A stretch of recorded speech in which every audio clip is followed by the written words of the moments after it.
और चलिए अब रफ्तार से देखते हैं खबरें। पीएम नरेंद्र मोदी की बायोपिक पर पर रोक लगी है। ये फिल्म 11 अप्रैल को रिलीज होने वाली थी।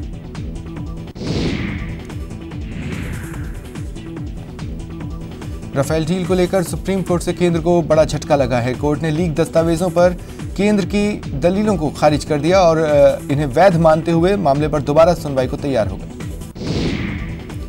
केंद्र सरकार ने सुप्रीम कोर्ट में लीक दस्तावेजों के आधार पर रिव्यू पिटीशन पर सुनवाई का विरोध किया था और कहा था ये विशेषाधिकार वाला गोपनीय दस्तावेज है, इसलिए रिव्यू पिटीशन को खारिज किया जाना चाहिए। राफेल पर राहुल गांधी ने पीएम मोदी पर हमला बोला। राहुल ने राफेल पर पीएम को बहस की चुनौती दी।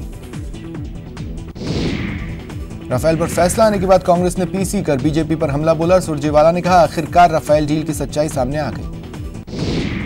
चारा घोटाले में लालू यादव को सुप्रीम कोर्ट से बड़ा झटका लगा है। कोर्ट ने लालू यादव की जमानत याचिका खारिज कर दी।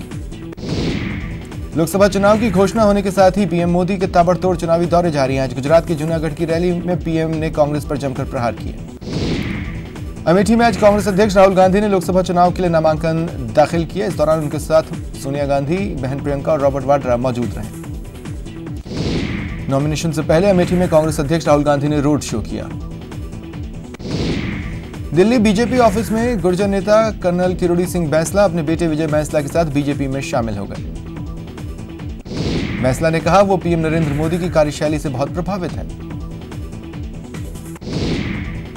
बीजेपी में शामिल होने के बाद गुर्जर नेता कर्नल किरोड़ी सिंह बैंसला ने पार्टी के राष्ट्रीय अध्यक्ष अमित शाह से मुलाकात की और आभार जताया। जोधपुर में सीएम अशोक गहलोत वैभव गहलोत के साथ जनसंपर्क कर रहे हैं। इस मौके पर सीएम गहलोत ने स्टील उद्योग के व्यापारियों से मुलाकात की। जयपुर ग्रामीण लोकसभा सीट के कांग्रेस प्रत्याशी कृष्णा पूनिया चुनाव में जीत के लिए लगातार तूफानी दौरे और जनसंपर्क कर रही हैं। आज उन्होंने झोटवाड़ा विधानसभा सीट के श्यामनगर, रानी सती नगर, निर्माण नगर समेत कई इलाकों में जनसंपर्क किया। घनश्याम तिवारी ने कांग्रेस के घोषणा पत्र को जन आकांक्षाओं का प्रतीक बताया। बीजेपी के घोषणा पत्र पर कटाक्ष किए। पहले चरण के चुनाव प्रचार का शोर थम गया। 11 अप्रैल को 20 राज्यों के 91 लोकसभा सीट पर वोट डाले जाएंगे। निष्पक्ष और विश्वसनीय चुनाव हमारी प्राथमिकता। न्यूज 18 पर एक्सक्लूसिव बातचीत में चुनाव आयुक्त सुनील अरोड़ा ने कहा महासमर के लिए हम तैयार हैं। प्रदेश में लोकसभा चुनाव के लिए कांग्रेस ने अपने स्टार प्रचारक की लिस्ट मंगलवार को जारी कर दी। इसमें राहुल गांधी, सोनिया गांधी, मनमोहन सिंह और प्रियंका गांधी के साथ कुल 40 नेताओं के नाम हैं। जयपुर के एलबीएस कॉलेज में कर्नल राज्यवर्धन सिंह राठौड़ ने युवाओं को फिटनेस मंत्र दिए। दिल्ली हाईकोर्ट के वरिष्ठ न्यायाधीश जस्टिस रविंद्र भट्ट राजस्थान हाईकोर्ट के मुख्य न्यायाधीश होंगे। राजस्थान हाईकोर्ट ने जयपुर में होने वाले आईपीएल मैचों में कॉम्प्लीमेंट्री पासेस से रोक हटा दी है। मुख्यमंत्री अशोक गहलोत कल लुणकरणसर में जनसभा को संबोधित करेंगे। दोपहर 3 बजे मुख्यमंत्री अशोक गहलोत रामलीला मैदान में पहुंचकर जनसभा को संबोधित करेंगे। जैसलमेर बॉर्डर पर बीएसएफ ने एक संदिग्ध को पकड़ा। ये तारबंदी पार कर पाक जाने की फिराक में था। जयपुर के महावीर स्कूल में फीस वृद्धि का विरोध चल रहा है। अभिभावकों ने प्रदर्शन कर फीस वृद्धि को कम करने की मांग की। आरयू में पुलिस ने छात्र नेता की आत्मदाह की कोशिश को नाकाम किया। आरयू पहुंचे छात्र नेता राजेंद्र प्रजापत को पुलिस ने हिरासत में लिया। राज्य वित्त निगम ने आज अपना 65वां स्थापना दिवस समारोह मनाया। एचसीएम रीपा के सभागार में आयोजित समारोह के मुख्य अतिथि मुख्य सचिव डीबी गुप्ता रहे। गहलोत सरकार ने नई वादकरण नीति जारी कर दी है। भारत निर्वाचन आयोग की मंजूरी के बाद नीति जारी की है। जालोर सिरोही लोकसभा क्षेत्र के 2 गांव में मूलभूत सुविधाओं के अभाव के चलते चुनाव के बहिष्कार का ऐलान किया। करौली में मतदान जागरूकता को लेकर स्वीप कार्यक्रम के तहत बाइक रैली निकाली गई। बाड़मेर में भी बाइक रैली निकाली गई। रैली कलेक्टर कार्यालय से शुरू होकर पूरे शहर से गुजरने के बाद दोबारा कलेक्टर ऑफिस पर समाप्त हुई। अजमेर संसदीय सीट पर दोबारा कब्जा करने के लिए भाजपा ने अपनी रणनीति पर काम शुरू किया है। भाजपा ने अजमेर संसदीय सीट के लिए अपने सभी मोर्चों प्रकोष्ठों के पदाधिकारियों की बैठक ली। आगामी 6 मई को भरतपुर लोकसभा क्षेत्र में होने वाले मतदान की आज अधिसूचना जारी हो गई। 18 अप्रैल तक नामांकन पत्र रिटर्निंग अधिकारी के समक्ष पेश किए जा सकेंगे। दौसा सीट को लेकर बीजेपी में पेच फंसा है। यहां किरोड़ी लाल और हुडला अपना अपना पसंदीदा उम्मीदवार चाहते हैं। हालांकि जावड़ेकर ने दोनों को समझाने की कोशिश की।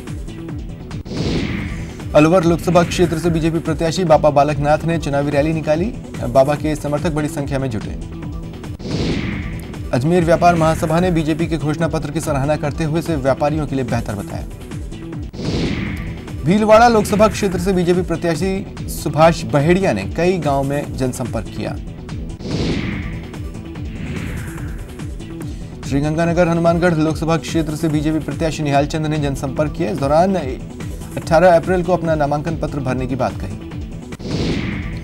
भरतपुर में विश्वेंद्र सिंह ने कहा कि शहीदों को लेकर राजनीति करना निंदनीय है।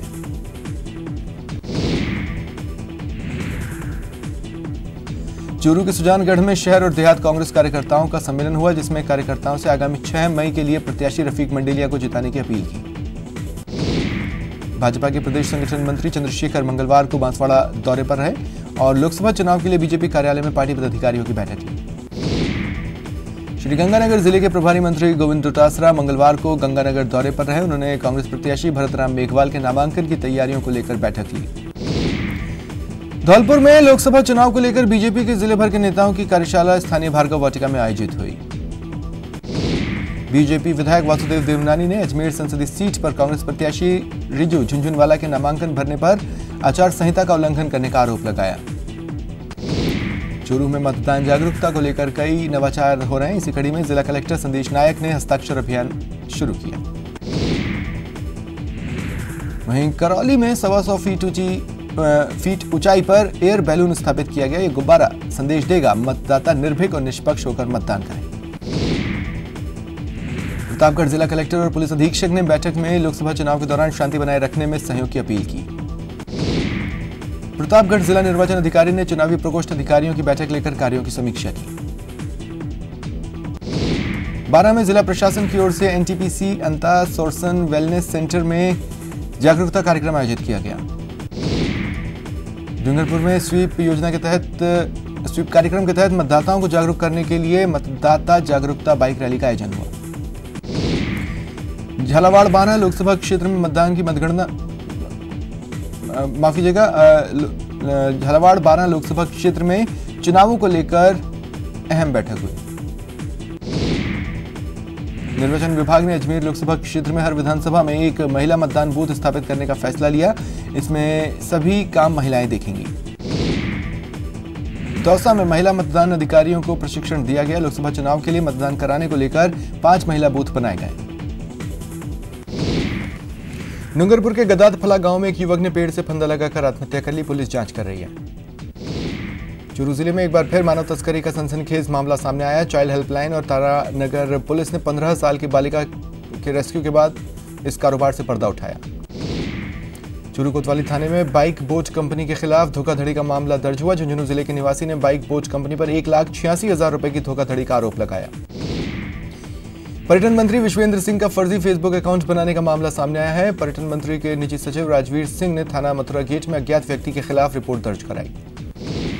पीजी नर्सिंग कॉलेज कोटा में छात्र संघ अध्यक्ष कयाराम दिवासी ने वाइस प्रिंसिपल पर मारपीट और जान से मारने की धमकी देने के आरोप लगाए। डूंगरपुर में कुआ थाना पुलिस ने कार्रवाई करते हुए अवैध शराब से भरी एक कार को जब्त कर 200 बोतल अवैध शराब जब्त की। बांसवाड़ा में एसीबी की टीम ने अर्थोना पंचायत समिति में कार्यरत वरिष्ठ लिपिक और सुपरवाइजर को 40,000 की रिश्वत लेते रंगे हाथों गिरफ्तार किया। धौलपुर के राडोली गांव में फसल चोरी के आरोपी पक्ष ने चोरी का विरोध करने वाले पक्ष पर हमला कर दिया। 6 से अधिक लोग घायल हुए। कोटा में चोरी के मामले बढ़ रहे हैं। यहां परीक्षा देने आए छात्र का मोबाइल चोरी हो गया। भरतपुर में एक धार्मिक स्थल पर युवती के साथ दुष्कर्म का मामला सामने आया। मामले में पुलिस ने आरोपी को गिरफ्तार किया। धौलपुर में पुलिस ने कार्रवाई करते हुए वर्ष 2006 से फरार चल रहे शातिर बदमाश को गिरफ्तार किया। धौलपुर में माफियाओं की दबंगई की बानगी देखने को मिली। अशोक विहार कॉलोनी में बजरी माफियाओं ने एसपी की गाड़ी पर हमला कर दिया। धौलपुर के कोतवाली थाना क्षेत्र के रेलवे फाटक पर 30 वर्षीय महिला ट्रेन की चपेट में आ गई। महिला की मौके पर ही मौत हो गई। श्रीगंगानगर के घड़साना में सड़क किनारे एक अधेड़ का शव मिलने से सनसनी फैल गई। पुलिस जांच कर रही है। धौलपुर में एक विवाहित का शव फांसी के फंदे पर लटका मिला। परिजनों ने ससुराल वालों पर हत्या का आरोप लगाया। श्रीगंगानगर के सदर थाना क्षेत्र में सेवानिवृत्त पटवारी ने घर में फांसी लगाकर आत्महत्या कर ली। भीलवाड़ा के लक्ष्मीपुरा में हत्या के मामले में आरोपी को अपर जिला कोर्ट ने आजीवन कारावास की सजा सुनाई, 2000 रुपए का आर्थिक दंड लगाया। बीकानेर की कोलायत तहसील के मठ गांव में झोलाछाप डॉक्टर की पोल खुल गई, जिसके बाद बड़ी संख्या में दवाइयां जब्त कर पुलिस के हवाले किया गया। कोटा में छात्रों से किराया मांगने पर छात्रों ने हॉस्टल संचालक और उनके परिजनों पर धारदार हथियारों और लाठियों से हमला कर दिया। हमले में हॉस्टल संचालक और परिजनों को चोटें आई हैं। झुंझुनू के उदयपुर वाटी कस्बे में दो पक्षों के बीच मारपीट हुई, 10 लोग घायल हुए।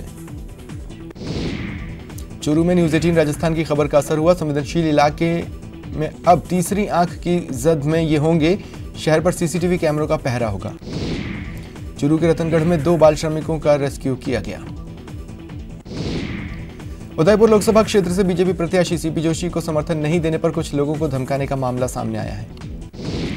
भीलवाड़ा के रायला थाना इलाके में अज्ञात लुटेरे ने एक सरपंच के घर लूट की वारदात को अंजाम दिया। हनुमानगढ़ संगरिया पुलिस ने कार्रवाई करते हुए एक कैंटर से लगभग 3 क्विंटल डोडा पोस्त जब्त कर आरोपियों से पूछताछ शुरू की। राजसमंद के मुखर्जी चौराहे पर 2 युवकों ने आपसी झगड़े में एक दूसरे को चाकू मार दिया। गंभीर हालत में दोनों को अस्पताल में भर्ती कराया गया। बीकानेर के खाजूवाला में बस और ट्रक में भिड़ंत हो गई, 12 से ज्यादा यात्री घायल हुए। बीकानेर में कैंसर अस्पताल के आईसीयू वार्ड में आग लगने से अफरा तफरी का माहौल हुआ। दमकल ने कड़ी मशक्कत के बाद आग पर काबू पाया। कोटा के वल्लभबाड़ी इलाके में हड़कंप मच गया जब खाली प्लॉट में सूखी झाड़ियों में भीषण आग लग गई। दमकल ने आग पर काबू पाया। बीकानेर के नोखा उपखंड में चलती कार में आग लग गई। कार सवार 2 लोगों ने कूदकर जान बचाई। हाड़ौती के हिंगोनिया, बाछीहेड़ा और समरिया गांव में आग से 45 बीघा गेहूं की फसल जल गई। कोटा के 3 गांवों में आग से कोहराम मचा, गेहूं की फसल जलकर राख हो गई। कोटा थर्मल प्लांट में थर्मल प्रशासन ने प्लांट परिसर में एंट्री गेट पर पास की सुविधा शुरू की, जिसे लेकर कर्मचारी विरोध कर रहे हैं। टोंक में एक निजी महाविद्यालय ने परीक्षार्थियों से विकास शुल्क के नाम पर 400 रुपए की अवैध वसूली की। मामले को लेकर छात्र एकता मंच के बैनर तले सैकड़ों छात्रों ने जोरदार प्रदर्शन किया। कोटा के संतोषी नगर चौराहे पर पिछले 10 दिनों से क्षेत्रीय महिलाएं शराबबंदी को लेकर आंदोलित हैं। महिलाओं की मांग है चौराहे पर लगी 4 शराब की दुकानों को हटाया जाए। टोंक की कृषि मंडी में हाल ही में स्थापित लैब की जांच रिपोर्ट को व्यापारियों ने असामान्य करार दे दिया। कोटा में पेयजल संकट गहराता जा रहा है। 2000 से ज्यादा परिवार तपती गर्मी में पानी के लिए तरस रहे हैं। कोटा में हनुमान जयंती के दिन शहर में मांस, मछली और शराब की दुकानें बंद करने को लेकर राष्ट्रीय नवनिर्माण संगठन ने कलेक्ट्रेट पर प्रदर्शन किया। 12 के छिपा बड़ौद के अफीम तुलाई का काम शुरू हो गया है। इसको लेकर तोल केंद्रों पर किसानों की लंबी लाइनें देखने को मिल रही हैं। बीकानेर में 10 साल पहले करोड़ों की लागत से बनी सेरेमिक टेस्टिंग लैब आज सरकारी उदासीनता के चलते नकारा साबित हो रही है। फिलहाल इतना ही। नमस्कार।